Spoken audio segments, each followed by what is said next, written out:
Many women groups are still dazed that despite intensified advocacy, all 5 bills relating to women inclusion were dropped in the last constitutional alteration exercise of the parliament. What could have been responsible for this, and what should women do differently this time?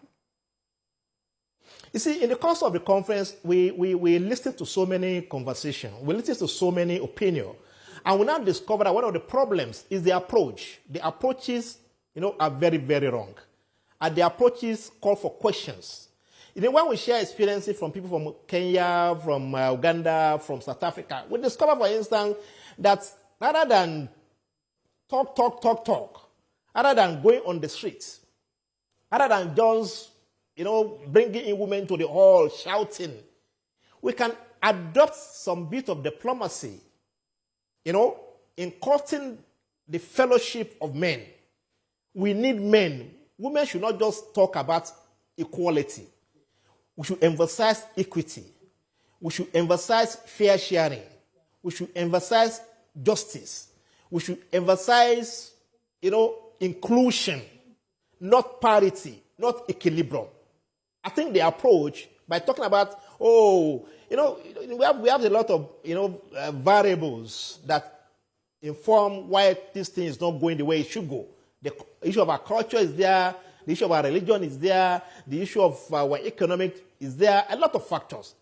Some part of the North, for instance, they will say, no, how can women want to share, want to show they are equal with us? So now the emphasis now is not on equality.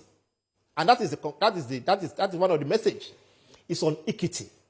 So, and women are now saying that if the problem they had in the course of moving this, bill the other time has to do with coinage of words, they are ready to down tool those coinage of words and reframe the wordings. I think the methodology is one problem.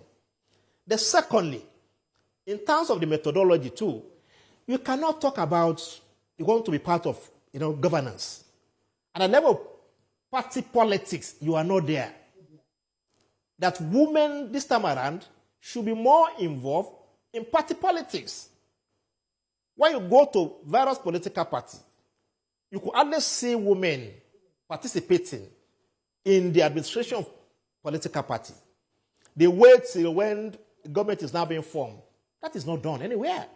From the experience we share from other climes, women should be ready to start from the base. They should be ready to be part of political parties' administration.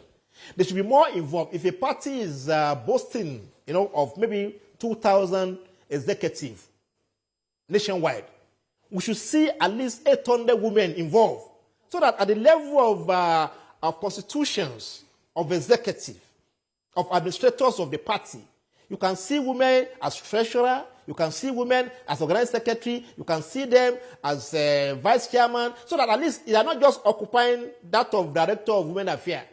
So when they occupy different stratas of the party structure, so when the issue of sharing of party portfolio after election must have been concluded, they will have a say to say, yes, we are part of it. So when the men take 60%, they can conveniently take 40%. But when you are aloof, you are not part of party structures, you don't partake in what goes in the party. You wait till election comes and now want to collect from them. I think it's not done anywhere. I want to believe women constitute the majority in this country. As majority, therefore, they constitute the bulk of the electorate in this country.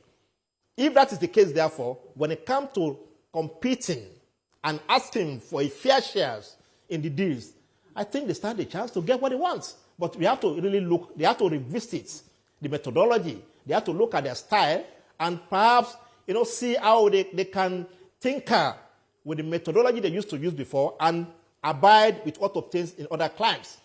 Advocacy, yes, must continue. We have to socialize. We have to better the economic lot of Nigerian women. There we have the Women Trust Fund, for instance, that is not functioning. We must see that Women Trust Fund is functioning so as to empower our women so that they can have enough to really, dole out with when it comes to really competing with men on certain things. So the narrative now is not just about equality, but it's about equity. It's not just about trying to compete, wrestle with them. It's about trying to employ diplomacy in getting men to realize why they must give them certain shares of the national, position. It's not just about trying to fight with the husband. It's about taking your husband to a dinner and talk to the husband to say, look, my dear, why not just, talk to your colleagues to consider for this thing?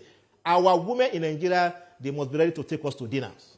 When they do that, perhaps we are going to show some rethink.